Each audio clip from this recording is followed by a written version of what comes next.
মিরপুর, চট্টগ্রাম কিংবা সিলেট, দেশের মাটিতে টাইগারদের খেলা থাকলে গ্যালারি পরিপূর্ণ থাকে ভক্ত সমর্থকে। সেখানে টি-20 বিশ্বকাপ অনুষ্ঠিত হচ্ছে ভিন্ন মহাদেশে, ঢাকা থেকে 12,500 কিলোমিটার দূরে। তাতে কি ভাটা পড়েছে কি ক্রিকেট উত্তেজনায়? মোটেও না, বরং টিকিট কিনে খেলা দেখার যাদের সামর্থ্য কিংবা সুযোগ হয় না, বিশ্বকাপ উপলক্ষে তারাও মেতেছেন ক্রিকেট উৎসবে।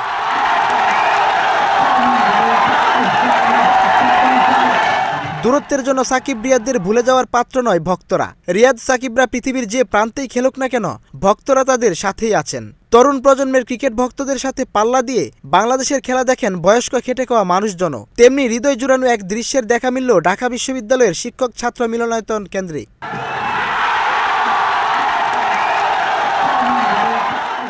ঢাকা বিশ্ববিদ্যালয়ের টিএসসিতে বড় স্ক্রিনে খেলা দেখার আয়োজন করা হয়েছে, যেখানে ডাক্তার, ইঞ্জিনিয়ার থেকে শুরু করে রিকশাচালক, দিনমজুররাও মেতে উঠেছেন ক্রিকেট আনন্দে।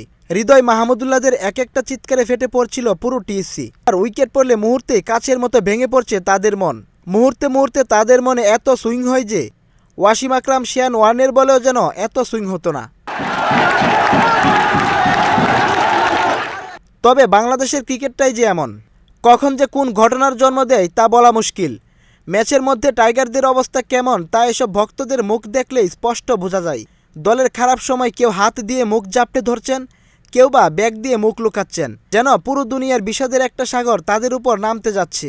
গায়ে জামা নেই, পায়ে নেই স্যান্ডেল, তবে আছে বাংলাদেশের ক্রিকেটের জন্য এক বুক ভালোবাসা। সারাদিনের ক্লান্তিকে উপেক্ষা করে টাইগারদের খেলা দেখতে বসে গিয়েছেন মাটির মধ্যেই। ঢোল কেনার সামর্থ্য নেই, তবে মনের আছে প্রবল ইচ্ছা, যে ইচ্ছাই করা সম্ভব বিশ্বজয়। খুদে এই ভক্ত যেন তাই করছেন। ঢাকায় প্লাস্টিকের বোতল পিটিয়ে যেন 12,500 কিলোমিটার দূরে থাকা টাইগারদের জানান দিচ্ছেন, আমরা আছি তোমাদের সাথে।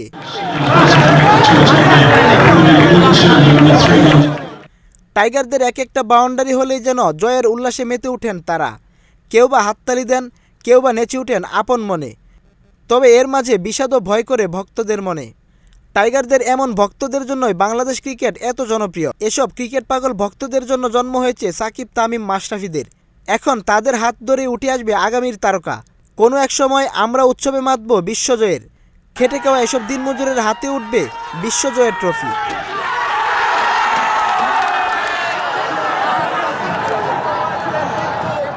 মোহাম্মদ রাজন, স্পোর্টসমেল 24।